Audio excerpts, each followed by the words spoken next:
Ang lahat ng tao po ay nag-astral traveling. Hindi po totoo na yung open lang ang third eye ang mga taong nakakapag-astral traveling. Tuwing natutulog po tayo, nangyayari yan sa pamamagitan ng ating mga panaginip. Hindi lang po natin naaalalang madalas dahil hindi tayo nagbibigay ng kaukulang pansin sa mga panaginip natin. The first thing that we do in the morning usually is to get our cell phones, never really bothering to try and figure out kung ano ba yung napanaginipan natin. Kung bibigyan lamang po ninyo ng pagpapahalaga ang inyong panaginip at sasabihin ninyo sa inyong sarili na dapat maalala ninyo ang inyong panaginip bago kayo magising, mangyayari po yun. Dapat po bago kayo matulog, magdasal muna for protection. Kahit po anong reliyon, ang taong nagdadasal ay natutulungan. Totoo po yan. Pagkatapos ninyong magdasal, sabihin ninyo sa inyong sarili, kausapin ninyo ang inyong higher self. Sabihin ninyo, nais kong maalala ang aking mapapanaginipan, ang aking paglalakbay. Nais kong maalala paggising ko. Ganun po. Pero, nasa sa inyo pa rin po yun. Hindi ninyo yan maaalala kung hindi ninyo bibigyan ng tamang pagpapahalaga paggising ninyo.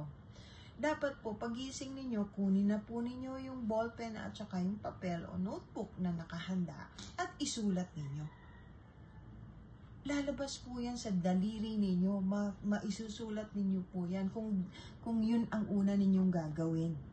Hindi po yung pagdampot ng cellphone to check kung ano yung mga messages.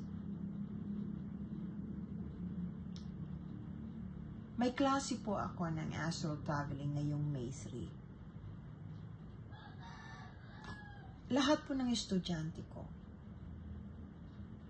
lalo na po yung mga nakagraduate, alam nila yung mga nagagawa ko. Kahit po yung mga estudyante kong nasa abroad, maaari ko pong patunayan. Nakakapag-communicate ako sa kanila nang hindi ko kailangan ng cellphone. Kunyari po, sasabihin ko doon sa estudyante ko pagka humingi ng tulong, ma'am, tulungan niyo po ako. Meron po akong kailangan gawin. Hindi ko po alam kung kaya ng aking enerhiya.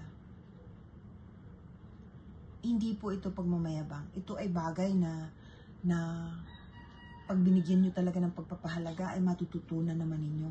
Lahat naman po tayo ngayon, especially ngayong panahon na ito, ay halos bukas na ang third eye. Itong panahon na ito ay napakahalaga. Alam po yan ng mga estudyante ko.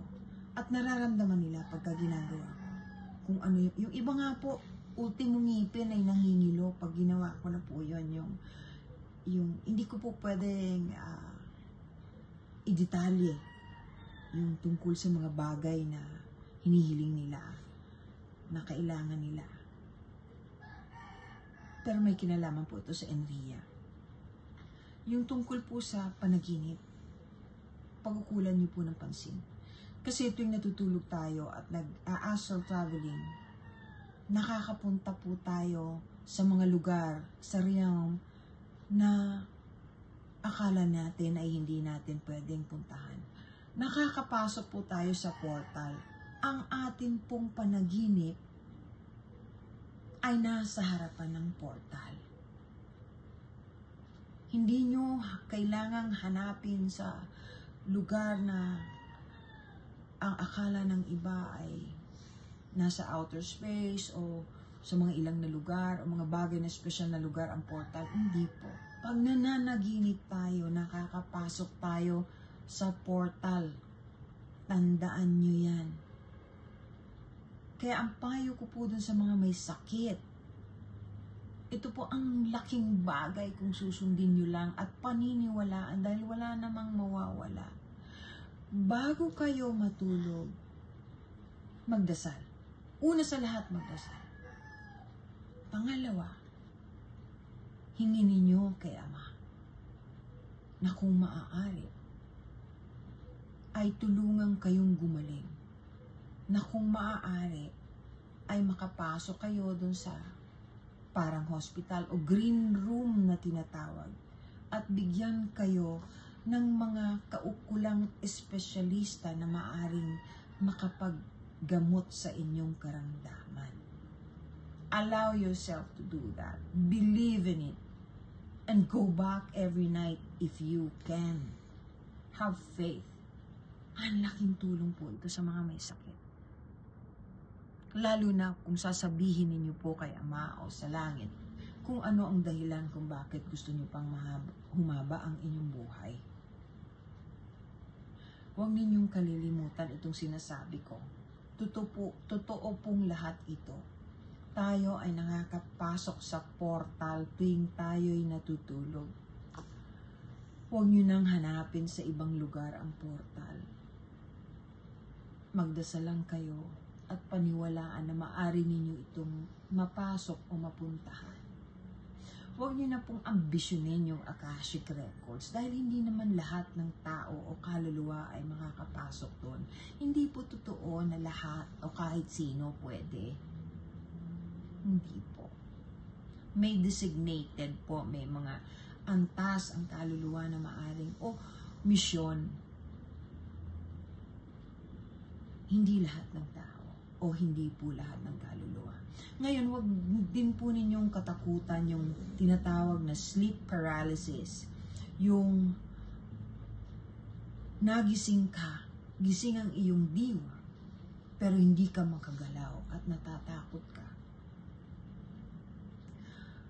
Kaya lang po nangyayari yun, na unang nagising ang inyong consciousness o pag-iisip o brain kesa sa inyong katawan. Na-delay po. At madalas, kaya po nangyayari yon, yung pagbalik ninyo po sa inyong katawan ay sala. Kung baga, nalihis. O kung may katabi po kayo, kung meron po kayong asawa, maaaring nadantayan kayo, nagulat. So, nauna yung consciousness ninyong nagising sa inyong katawan. Hindi po siya, kung minsan napapabaliktad.